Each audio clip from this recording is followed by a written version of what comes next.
দেখছেন আয়না করে বিভিন্ন আন্দামান দ্বীপপুঞ্জের জেলখানা তাম পৃথিবীর আধুনিক আরেকটা জেলখানা আরাকানের ঘরে যেখানে দেখছি।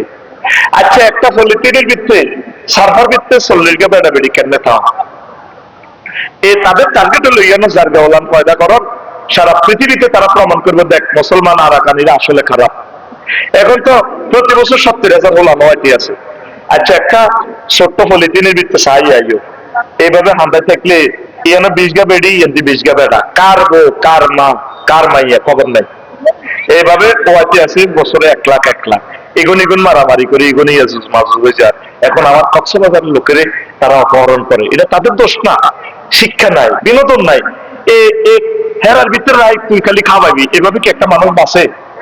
তুই আরো করে তোর ঘরে লাই আজীবন খাবাই আর নামে শাহরাস্তি এটা লিখি দেস মা ভাই মরি যাই ইসে দিয়ে তো থানায় যায় নাই তো কই আচ্ছা যাবে কি আর সারি দে আর ইউনি করতে চাইম তো গই না বাবুল্লা আছে নরিংকো আংটি আছে এরে বাবুল তো আইসে তে সদর ঘাটে তুই আইসে আসক্তিওয়ালা আসিওয়ালা ই অবশ্যই এটা আমি তো দেই না। বাবুল আসেনি?